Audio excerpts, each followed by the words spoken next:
It's a beautiful Monday, and I am in between the Palazzo and the Venetian. Now, if you don't know anything about this particular property, let me take you on a real quick guided tour. It is a publicly traded company by the Las Vegas Sands Corporation. Its chairman is a Jewish guy. He's like the ninth or eighth richest man in the world. His name is Sheldon Adelson. Sheldon doesn't just own this particular property or the most stock in it. They have properties in Singapore, Macau, Pennsylvania, and honestly, unless your ass is Steve Wynn or Sheldon Adelson, you don't make any money. Anyway, on the short of things is I want to real quickly tell you just a real quick lesson about corporate America, and it happens since I'm a fighter, and I'll tell you. Mike Tyson, they screwed him over, like his promoter, and I'll tell you real quickly kind of how it works. The way it works is that Mike Tyson actually has, Don King.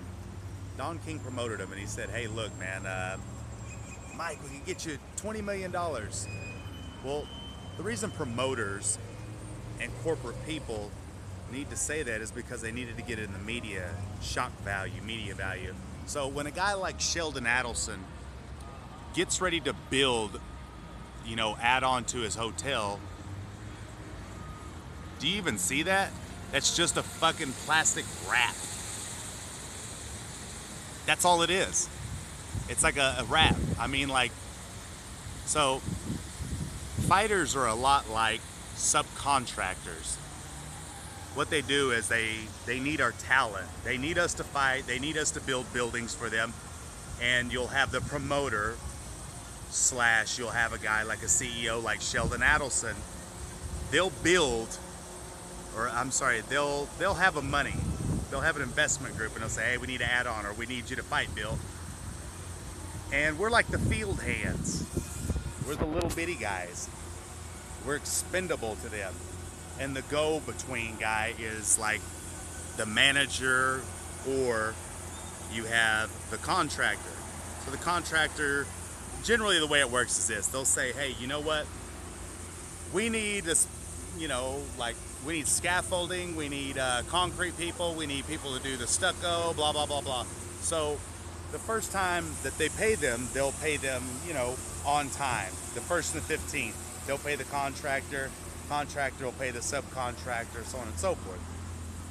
What happens is that they pay them 100% the 1st and the 15th, the first month. Now the second month, they choke it back to 80%, and they say, guys, I don't know what happened.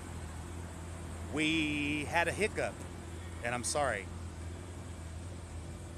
Then what happens is the very next time they choke it down to like 50%, 40%, and they're like, I'm so sorry, we will get this on track the next month. The next month rolls along, they stop payment on everything, and they're about 40 to 50% done.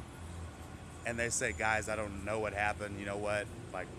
We are going to have to go into bankruptcy court. Bankruptcy court's going to take 4 to 5 years. I tell you what, ask them off the record if they will take 20%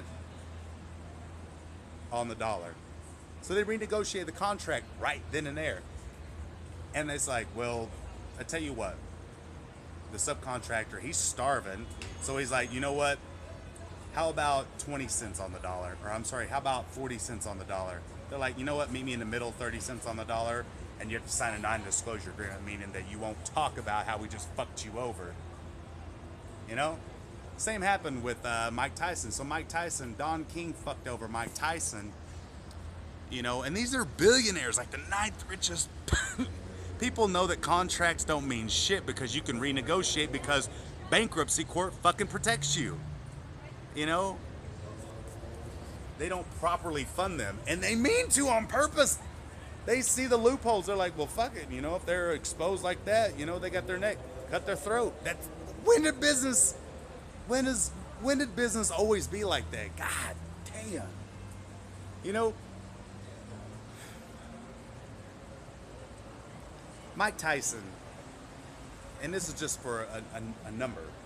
When he was boxing, they were like $20 million. 20 million was a lot. Don King would give him, right after the fight, he'd be like, well, Mike, you know, here's 3 million. We got to, pay-per-view is a new thing. We got to wait for the numbers to come in. You know what? Come see me in 2 weeks. So he'd give him 3 million out of that 20 million right off the top, right after the fight.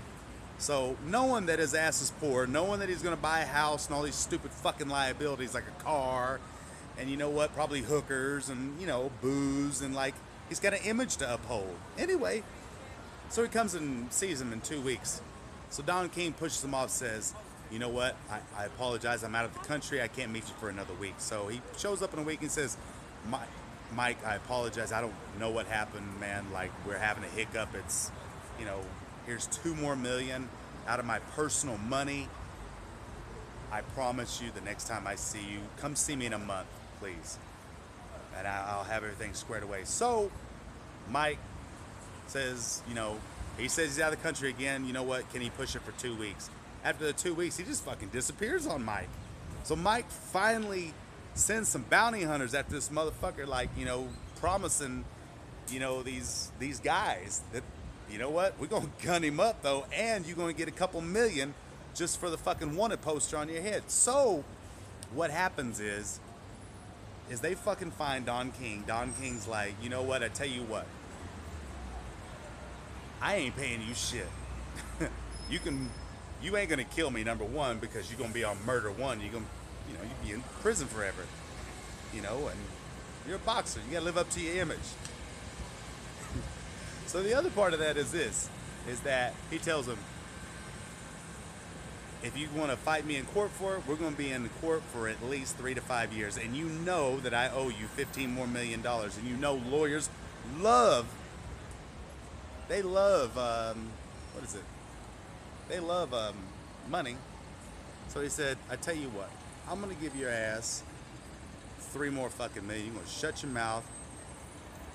You're going to sign a non-disclosure agreement. On top of that, I'm going to have you a fight in 4 to 6 months. How about that?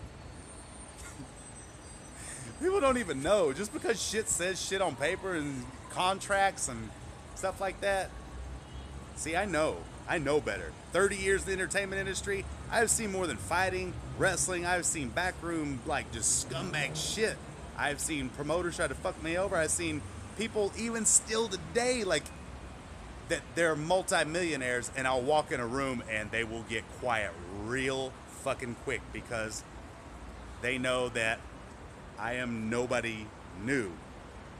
And they know that, man, like, especially, like, you know, I got a beef with a guy. He's with NCAI, and he's a treasurer for the NCAI.